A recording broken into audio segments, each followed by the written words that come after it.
Cannabis in Greek, marijuana in Mexican, ganja in Hindi or bhanga in Sanskrit is known to many cultures around the world, but where was it first cultivated explicitly as a drug?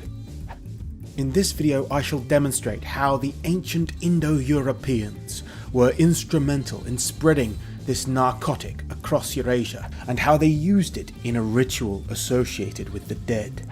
And you will learn how the Scythians spread the plant to the Assyrians and the Jews, and that even the Vikings used it.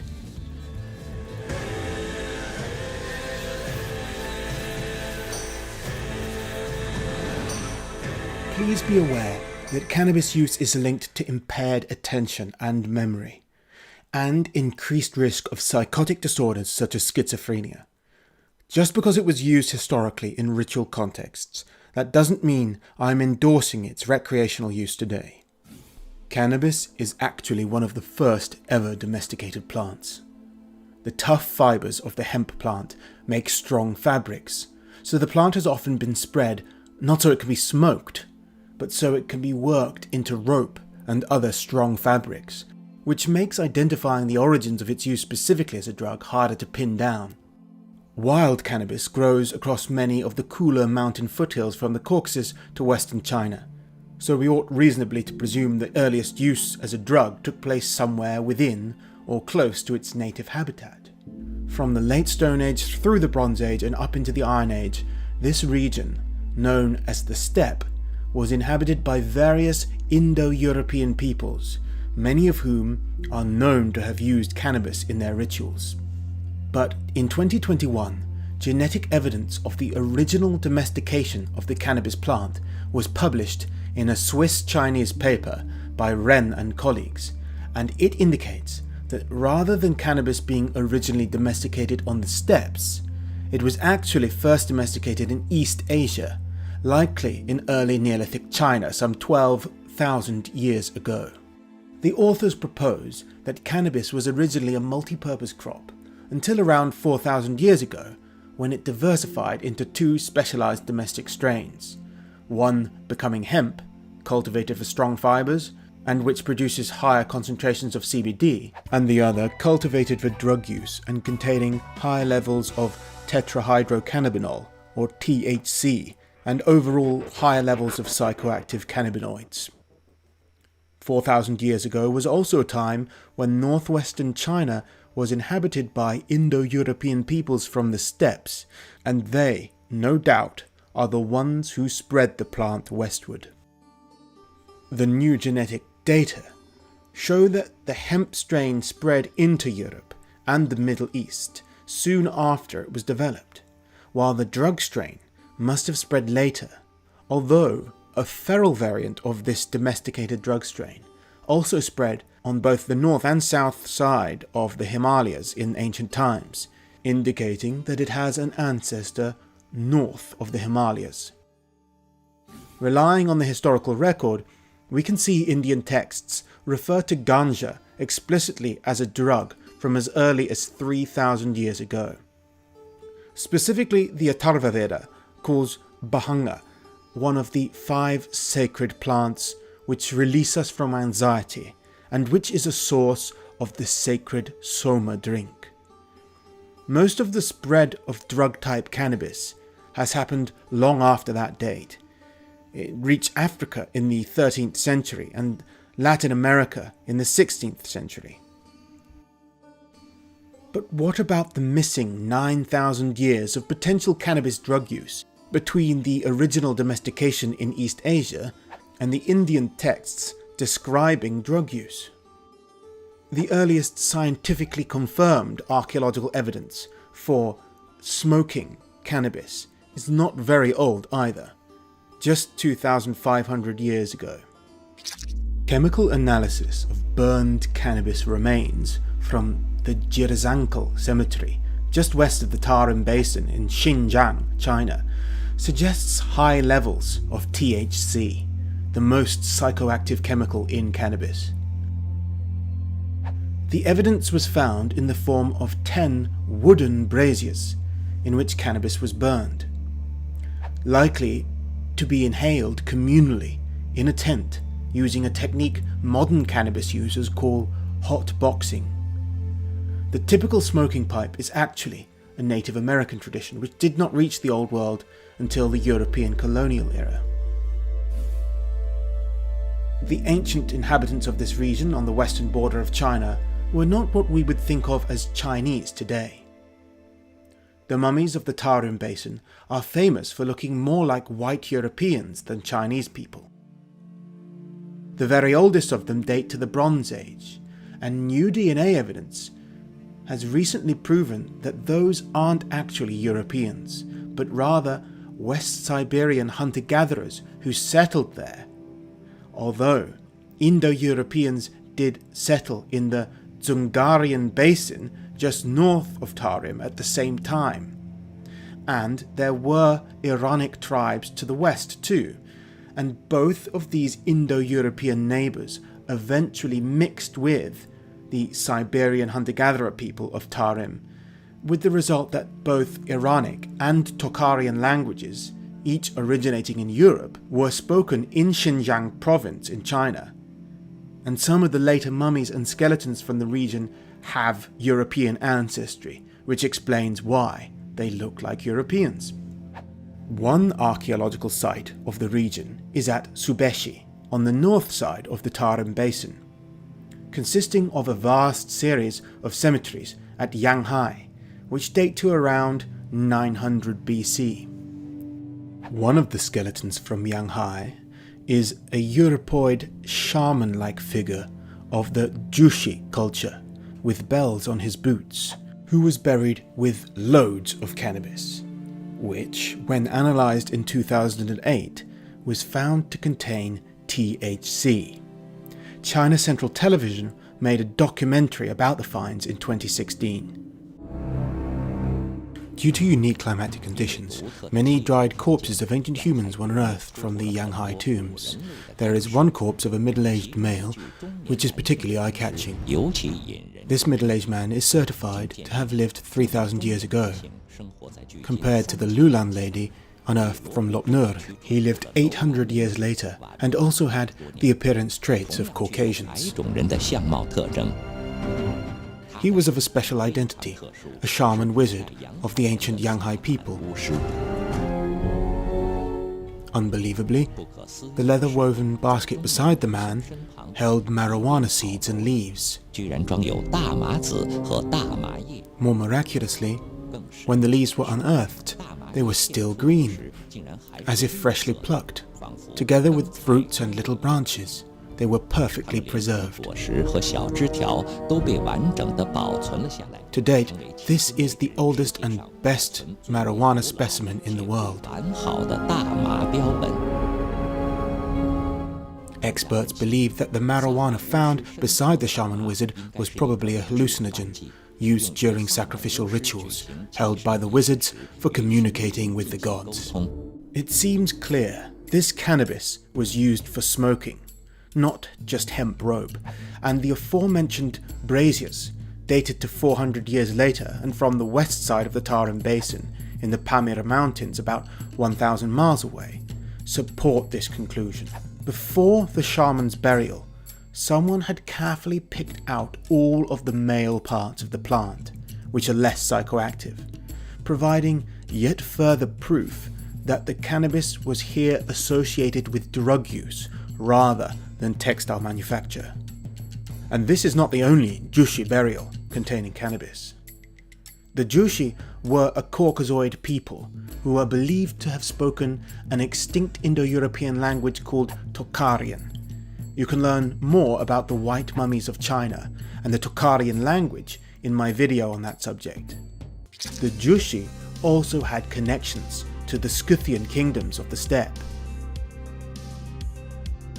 The Iranic peoples of Tarim were descended from the Proto-Indo-Iranic Andronova culture of Central Asia, dating from about 2000 BC to 900 BC, which also gave rise to all the Indo-Iranic or Aryan languages associated with India and Iran. The early Iranic-speaking peoples of the steppe were known as Scythians to the Greeks, and according to one Greek source, they also smoked cannabis. The Scythians were an Iron Age people who continued the equestrian steppe culture of their Bronze Age Andronovo ancestors.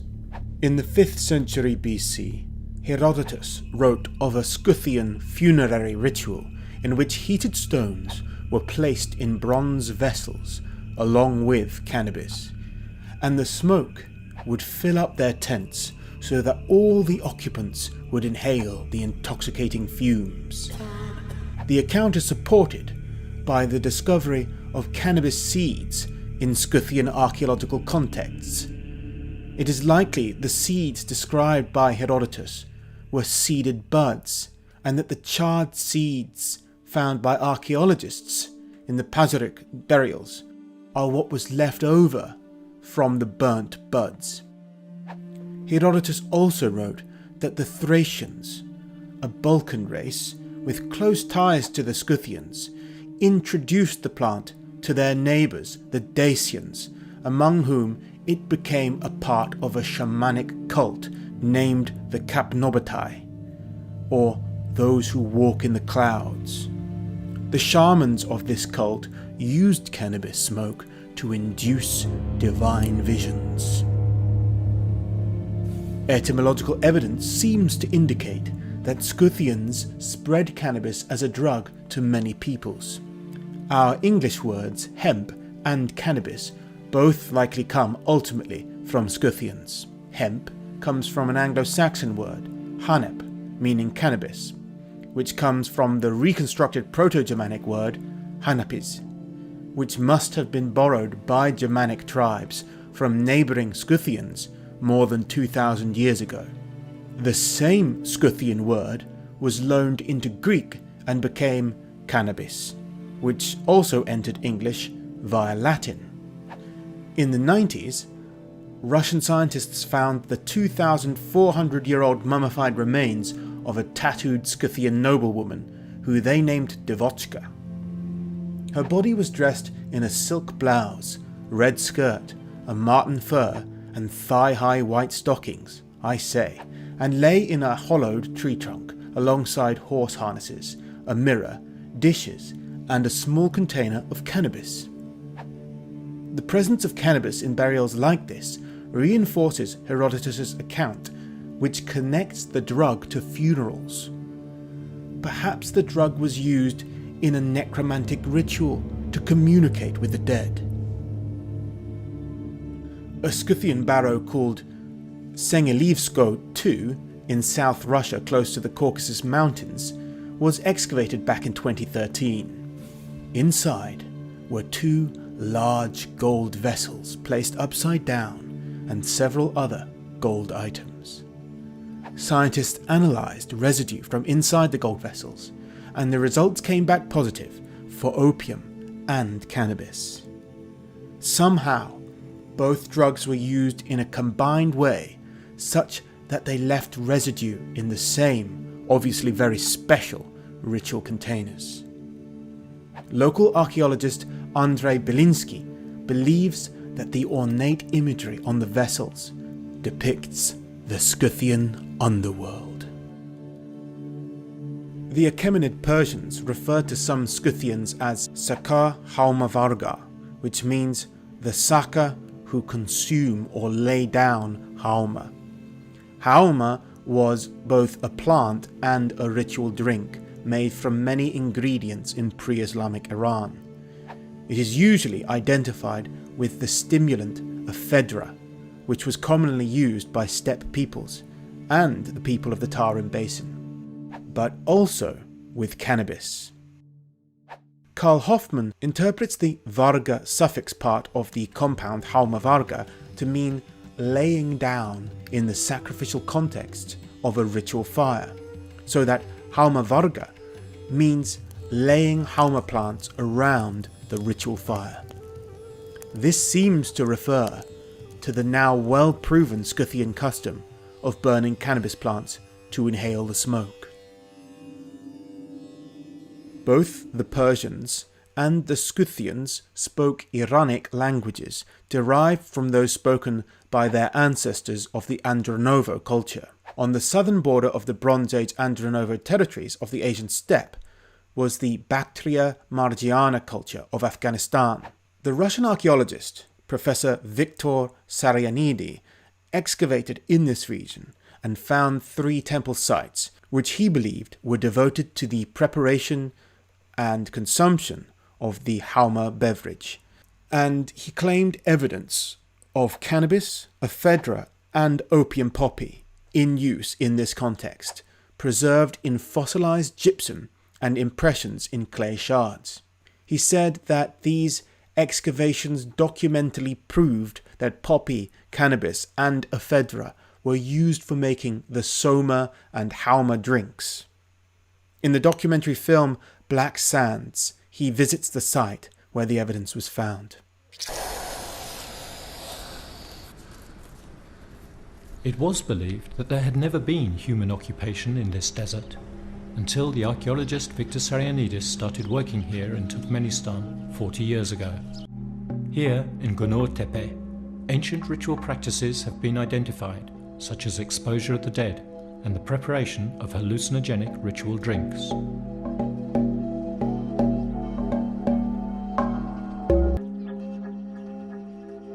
Who were these people living here 4,500 years ago?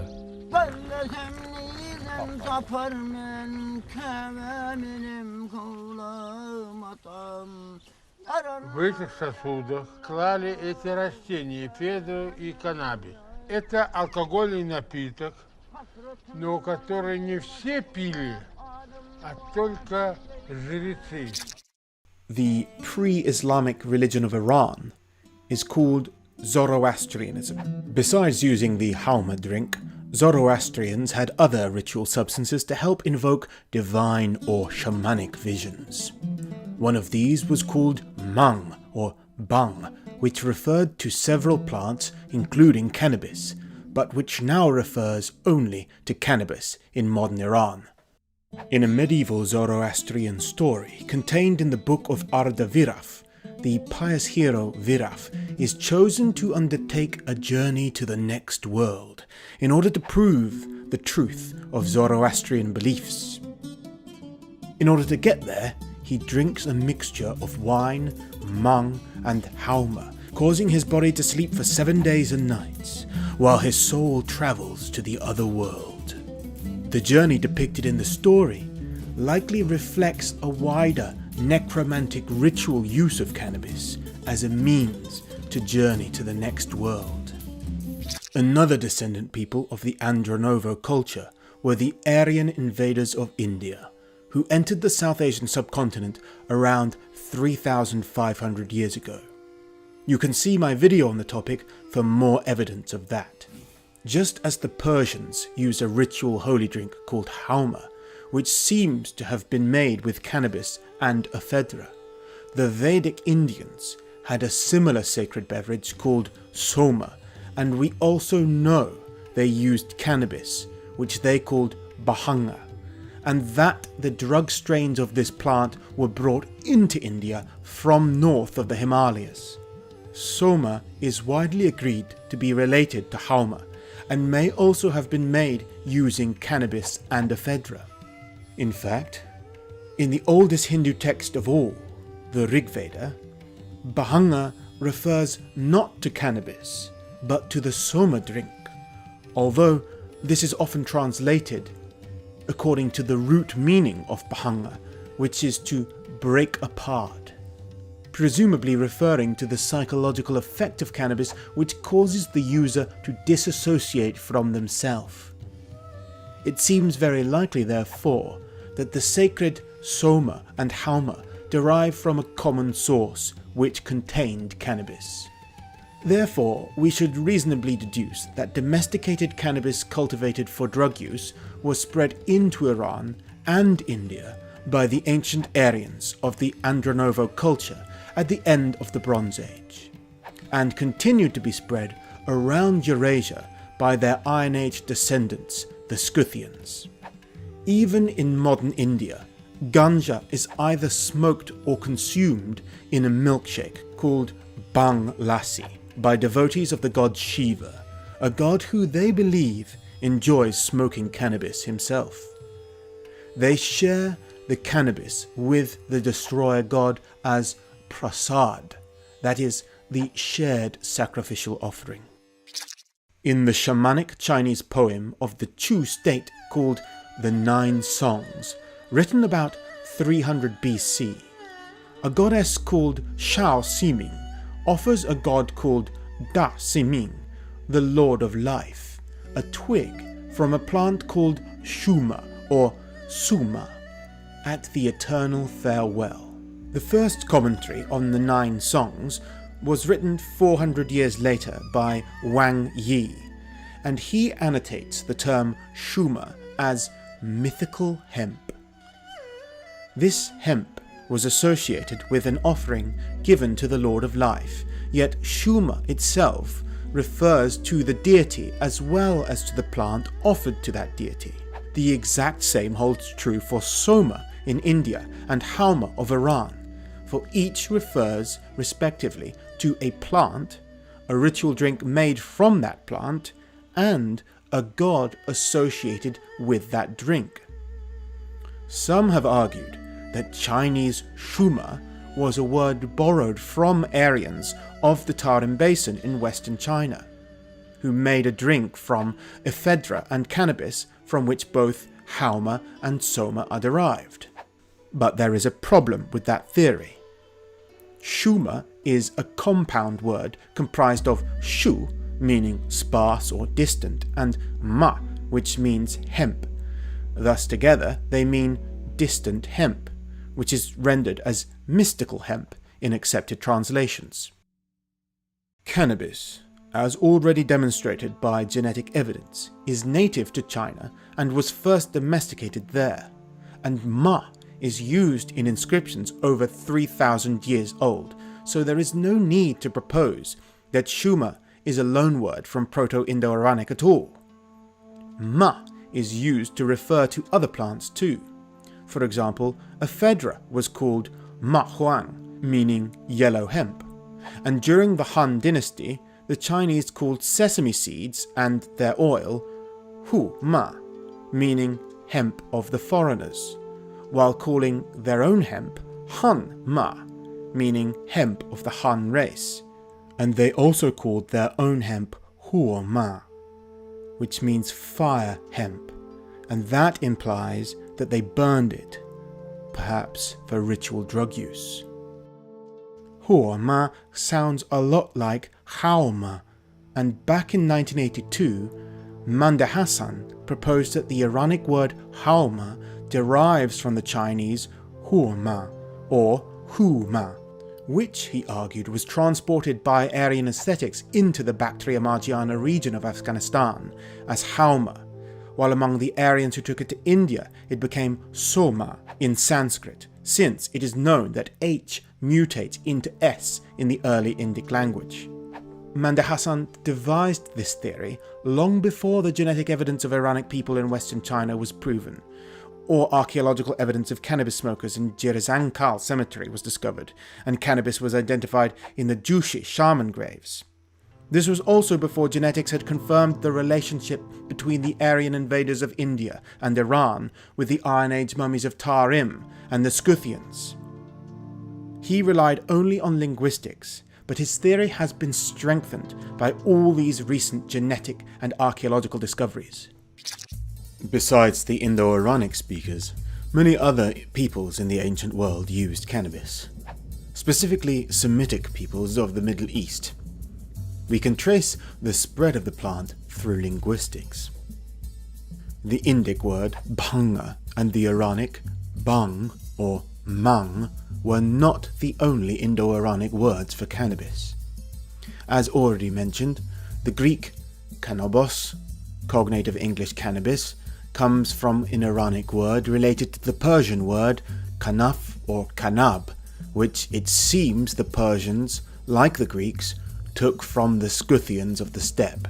This East Iranic Scythian word is sometimes reconstructed as konaba, Kanab or Konaba is also thought to be the source of Kunubu, a word used in the cuneiform library of the Assyrian king Assurbanipal in the 5th century BC to describe a kind of incense.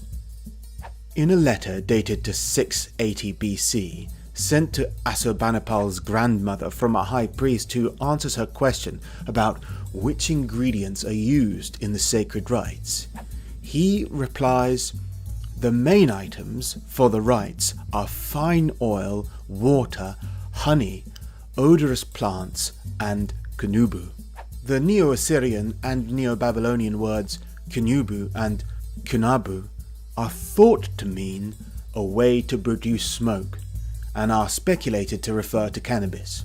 Similar speculation has long surrounded the biblical Hebrew term knir boshem, literally aromatic reed, which linguists variously identify as cannabis, lemongrass, or sweet cane.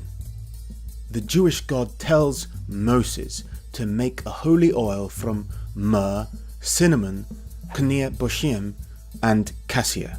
Professor of Classical Studies at Boston University, Carl Ruck, claimed in 2009 that the Hebrew knir boshem is the same Scythian word that Herodotus wrote as cannabis, and that large amounts of it were compounded into the ointment for the ordination of the Hebrew priest, who would inhale the incense inside the temple. The word cannabis is a Greek assimilation of the Scythian word, and other cultures have assimilated it as well. The Hebrew version of it is cannabis. Cannabis was the ingredient in the incense that the high priest entered the enclosed tent, like the Scythian fumigation tent of the inner tabernacle. And in that enclosed space, he saw Yahweh materialize, doing the covenant with the deity, the highest sacrament of the religion, and it was induced by a vision accessed by cannabis. His claims could perhaps be dismissed as wild speculation, were it not for recent archaeological evidence from Israel. In 2020, at Tel Arad, near Jerusalem, archaeologists took samples from the altars of an 8th century Jewish shrine first discovered in 1962. The organic residue from the 2 limestone altars was tested and determined to contain burnt cannabis and frankincense. This is the first time that cannabis has been scientifically identified in the ancient Near East, but many believe it was used by Hebrews and other Semitic peoples much earlier, and they point to the words kunabu and knir boshem as evidence. If they are right, then it seems likely the plant was introduced to Semitic peoples by the Persians or the Scythians in the Iron Age. However, there is also evidence that cannabis was spread not only by Iranic Aryan peoples in the late Bronze Age and Iron Age, but also by their Proto-Indo-European ancestors of the Eastern European steppe thousands of years earlier. Back in 2017, a study by Teng Wanlong and colleagues from the Free University of Berlin argued that cannabis was domesticated in the West by steppe peoples at the same time it was domesticated in China. They argued, using archaeological evidence, that the Proto-Indo-European steppe peoples, such as the Yamnaya, spread the cannabis plant. This facial reconstruction by Robert Molyneux shows you what the Yamnaya people looked like. However, the genetic study from this year proves all domesticated cannabis comes from a single East Asian domestication event, thus disproving the multi-regional theory despite it relying on a database of cannabis in the archaeological record, which shows cannabis was widely distributed from as early as 10,000 years ago, or even earlier. The conflicting archaeological and genetic evidence has not been conclusively resolved yet.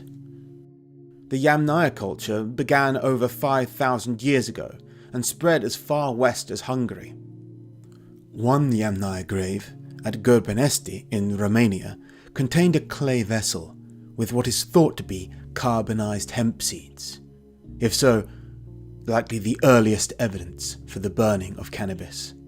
The British archaeologist Andrew Sharratt argued in 1995 that the Yamnaya invaders first introduced cannabis smoking to the Danube Valley.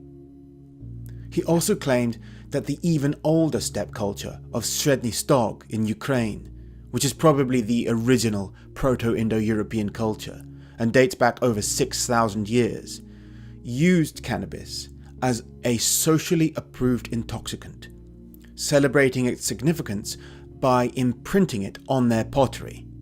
He was referring to corded impressions on the clay vessels of the Sredny Stog culture, which he argued represented hemp cords. He also pointed to the presence of burning braziers in Bronze Age European cultures, which are sometimes described as incense cups, as a continuation of a steppe tradition of burning cannabis in braziers. An argument he made long before the discovery of the 2,500-year-old Iranic cannabis braziers from Xinjiang in China. This brazier, or Braunos, was made by people of Hungary's Copper Age Bodrogkeresztúr culture, which is considered to be Indo-Europeanized by neighbouring steppe cultures. This one is from the nearby Karnavoda culture, whose pottery was influenced by the corded ware of the Sredny Stog culture on the steppe. While this brazier was found in a Yamnaya barrow near Mikhailovka in the Volga region of South Russia, as were these ones. The Belbeka people were related to Sredny Stog and Yamnaya people, and Belbeka finds from near Stonehenge include numerous so-called incense burners, such as the Stonehenge incense cup you see here. Was this cup used by an early British shaman to burn cannabis? Sharratt wrote, "The realization is gradually dawning on archaeologists that such practices, widespread in the ethnographic record, are inherently likely to have existed in prehistoric times. It seems entirely probable that, in their practices and associated mythology, the societies of Aboriginal Europe were smoking cultures." Conclusive evidence that Belbeka people used cannabis was found near the global capital of cannabis itself, Amsterdam. In 2012, analysis of the pollen from plants strewn within a Belbeka tomb at Hattemerbroek in the Netherlands, dated between 2459 and 2200 BC, contemporary with the Stonehenge incense cup, revealed that they were almost certainly cannabis. Once again, we see a connection between cannabis and an Indo-European funeral ritual, but long before the Iranic people emerged. Although conclusive study of the THC content of cannabis from these early Indo-European finds has not been possible, as it was for the braziers of the Dzierżankel cemetery, we should not conclude that cannabis was never used as a drug prior to 500 BC, or that its earliest use was limited to East Asia. The archaeological record clearly demonstrates that the tradition of cannabis use has roots in the earliest Indo-European cultures. As the authors of the exhaustive Encyclopedia of Indo-European Culture have noted, there are at least 3 chronological horizons to which the spread of hemp might be ascribed. The early distribution of hemp across Europe during the Neolithic, around 5000 BC or earlier, a later spread of hemp for presumably narcotic purposes around 3000 BC, and a still later spread, or at least re-emergence of hemp, in the context of textiles during the first millennium BC. We see the ancient Indo-European association of cannabis with funerary rituals was continued into more recent times with pagan cultures of the Celts and Vikings. Early Celtic use of cannabis has also been identified through pollen analysis of a bowl from a rich woman's grave of the late Hallstatt period at Niedererbach in Bavaria. Cannabis use dating to 500 BC was also identified at another Hallstatt site at Fürstengrab of Hochdorf near Stuttgart. The famous 9th century Viking boat burial at Oseberg in Norway, an Indo-European style barrow in which a grand Viking ship was interred, now kept in the Viking Ship Museum in Oslo. In the boat were the bodies of 2 women, the younger of whom was of a high social status, wearing expensive clothes indicating that she had probably been a queen. She also had a purse which contained cannabis seeds. It has been proven that hemp was grown for textiles in that region of Norway for at least 200 years by the time she was buried, and hemp cordage was widely used by the Vikings. But this burial contained no hemp fabrics or cords at all. Therefore, in light of the aforementioned Indo-European cannabis funeral rituals, we can reasonably assume that these Viking seeds were related to a ritual use of cannabis as a drug rather than a fabric. In other Indo-European rites, it is clear that cannabis was associated with the dead, the world of the dead, and also with gods like Shiva, who, like his devotees, sits in the smashana or cremation ground, surrounded by death, and is called Lord of Smashana. Many scholars, beginning with Georges de Muzil, have connected the cult of Shiva to that of Odin among the Vikings. Both were associated with the dead, with burial grounds, and with male devotees who lived outside societal norms, like a wolf pack. The presence of cannabis in this Viking ship burial demonstrates yet another Indo-European connection between East and West. Do take a look at some of my other videos on ancient Indo-European religions, genetics and folk customs if you want to learn more. And don't forget to hit subscribe and the notifications bell. You can also access exclusive private videos which I make just for patrons if you sign up for either Patreon or Subscribestar for as little as the price of a pint per month. The links for these are in the description. If you support me, you will be ensuring this channel continues to survive and celebrate ancient European history for years to come. So thank you so much.